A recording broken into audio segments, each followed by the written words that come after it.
you for Thank you. coming. Mr. Walter Isaacson. We are here to talk about your conference and the research, the book you wrote about Steve Jobs, Right. and which were the lessons that the businessman can have from him.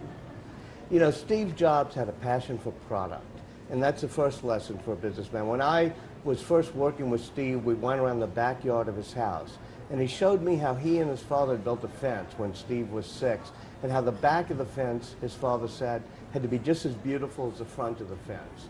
And he said, from that, I learned that you had to be careful about even the parts you don't see in a product. You have to have a passion for making them artistic, a passion for making them perfect. And Steve said he did that with all of his products, even with the original Macintosh. You know, they hold up shipping it until he can get the circuit board inside looking beautiful. Because he says, if you care about a product, you care about the parts unseen. One of his other lessons was you could either focus on profits for your company or focus on making a great product. He said if you focus on making a great product, the profits are going to follow.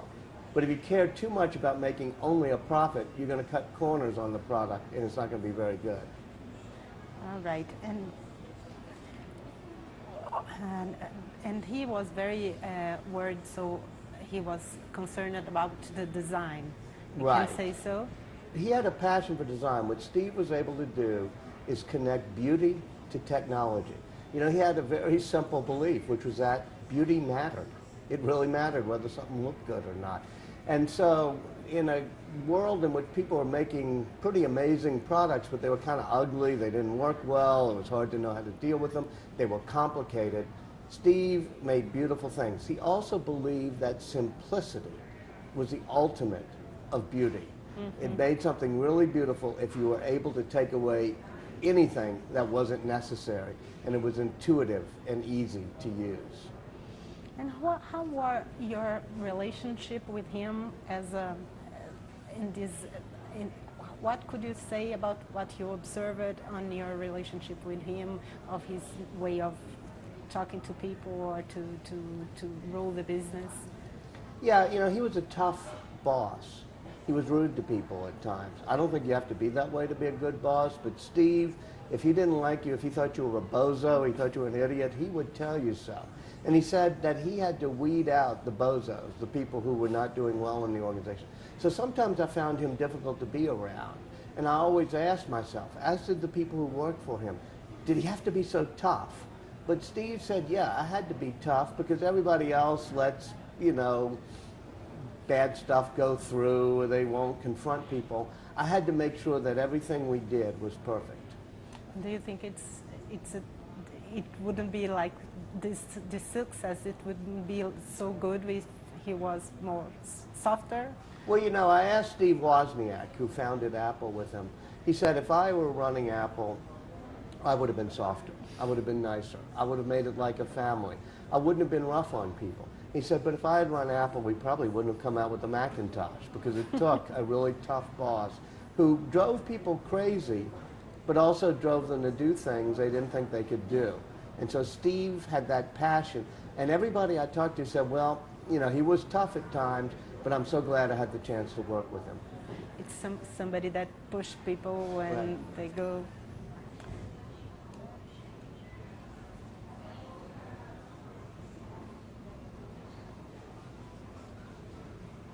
Well, there is another subject that maybe you can comment with us. You are a biographer. You wrote several biographies. I don't know if you know that nowadays we are having a question here in Brazil about that some artists are asking the government to pass a law that you have to ask permission to the person or to the family to write a biography before you start writing, because of questions of image of the artist, something like that. Can you comment something? Sure, I think that's a bad idea. I think journalists, writers, biographers should be able to write, you know, history. And we don't want just each person's authorized biography of history. We want journalists to be able to cover what they want, writers to be able to write what they want about, you know, what they want to write about. And if you start censoring, if you start saying, I'm too important, you can't write about me except for what I tell you or what I approve, then that's a really bad idea. Then you'll start censoring journalists, maybe writing about politicians. They'll say the same thing. So I would be very, very careful before I would let government tell journalists or writers what they can write about and what they cannot write about. It is a very huge problem nowadays. Well,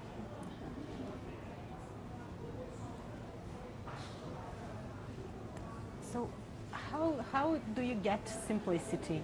How do you get good products with simplicity? How to think simple? I think it's a very huge You know, when challenge, Steve don't was you? doing the iPod, he said a lot of people have made music players. As you may remember, there are a lot of MP3 music players around. And he kept saying, I want it to be simple.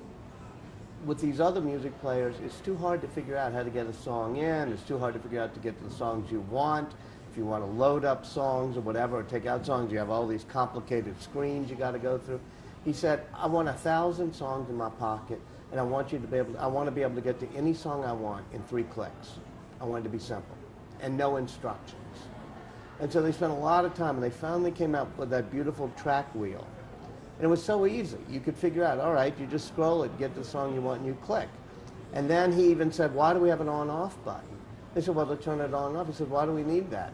If you quit using your iPod, it'll power down. If you start, it'll power up again. So why don't we make it simple? Let's get rid of all the buttons. And